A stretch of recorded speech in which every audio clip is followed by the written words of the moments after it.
En este pequeño video vamos a dar una nota muy sintética tratando de explicar el significado del símbolo de la década pitagórica. Para ello vamos a seguir los lineamientos de un libro llamado La Doctrina Secreta, volumen número 4, titulado El simbolismo arcaico de las religiones del mundo y de la ciencia, en su sección 10ª, llamada La Cruz y la década pitagórica.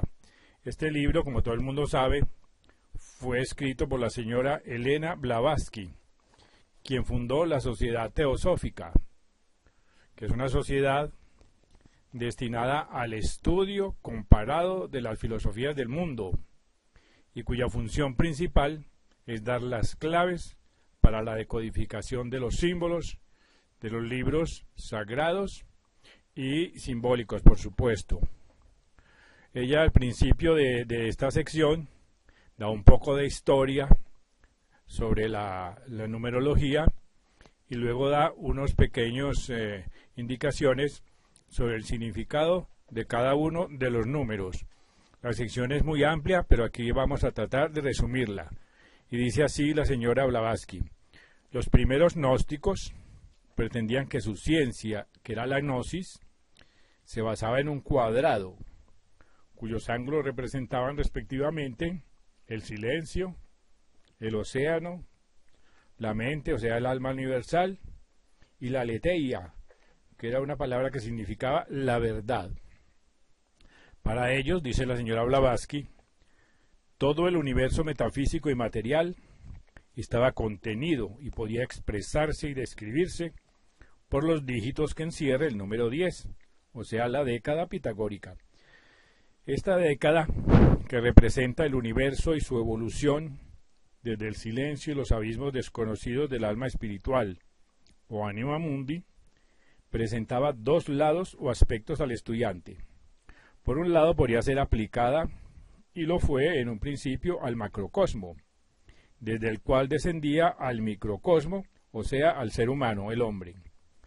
Entonces, en esas épocas existía la ciencia puramente intelectual y metafísica, o sea, la ciencia interna, así como la meramente materialista, que era la ciencia de la superficie. Y las dos podían explicarse por la década y estar contenidas en ella. También podía estudiarse en una palabra tanto por el método deductivo de Platón como por el inductivo de Aristóteles. El primero, el de Platón, partía de una comprensión divina, en que la pluralidad procedía de la unidad, o los dígitos surgían de la década solo para ser finalmente reabsorbidos y perdidos en el círculo infinito.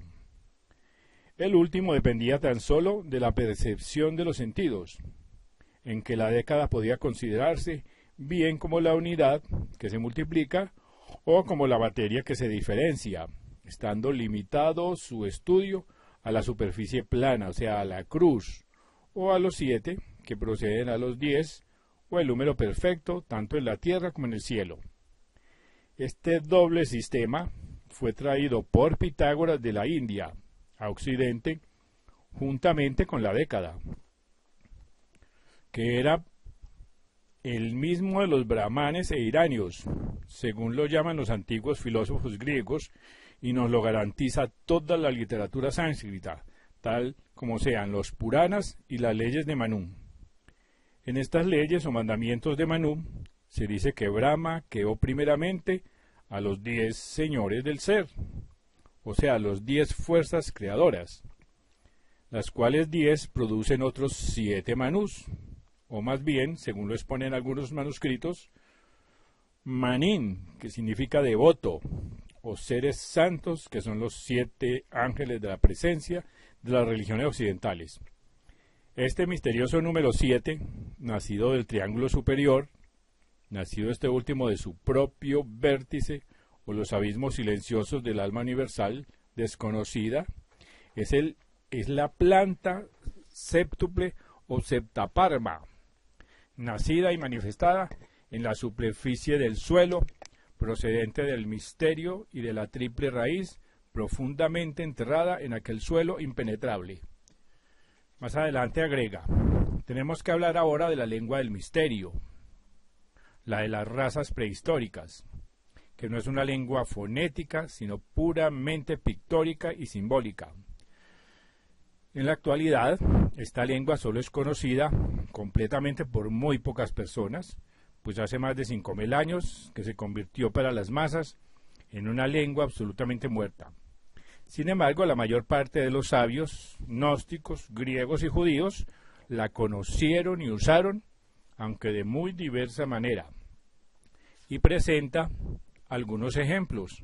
Dice: en el plano superior el número no es un número, sino un cero, un círculo. Pero en el plano de abajo, el plano material, se convierte en el número 1, que es un número impar.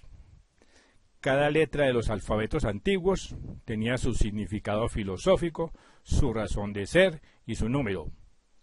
El número 1 significaba para los iniciados de Alejandría un cuerpo derecho, o sea, un hombre vivo de pie, siendo el único animal que tiene tal privilegio. Y añadiendo a este 1 una cabeza, fue transformado en una P, símbolo de paternidad, de potencia creadora, mientras que la R significa un hombre en movimiento, o sea, uno que camina. De aquí que Pater Zeus no tuviese nada de sexual, ni de fálico, ni en su sonido, ni en su forma de sus letras, así como tampoco Pater Deus lo tenía. Si consideramos ahora el alfabeto hebreo, veremos que al paso que el 1 es Aleph, tiene un toro y un buey por símbolo. El 10, el número perfecto o 1 de la cábala, es un Yod, o sea, una I o una J, y significa como primera letra de Jehová, el órgano procreador y todos los demás símbolos que de él se pueden derivar. Luego dice: los números impares son divinos, los números pares son terrestres y desgraciados. Los pitagóricos detestaban el binario. Para ellos el número 2 era el origen de la diferenciación y por lo tanto de los contrastes, de la discordia, de la materia o del principio del mal. En la teogonía valentiniana, el océano del caos, la materia nacida en el silencio, representaban el binario primordial. En todo caso, para los primitivos pitagóricos, la dúada, el número 2, era ese estado imperfecto en que cayó el primer ser manifestado cuando se separó de la mónada, del alma. Era el punto desde donde los dos caminos, el bien y el mal, se bifurcaban. Todo lo que tenía dos caras o era falso lo llamaban binario. Solo lo uno era el bien y la armonía, porque ninguna desarmonía puede proceder del uno solo. De aquí la palabra latina solus, con relación al uno y único Dios. El ignoto de Pablo, solus, sin embargo, se convirtió en sol, o sea, símbolo del sol.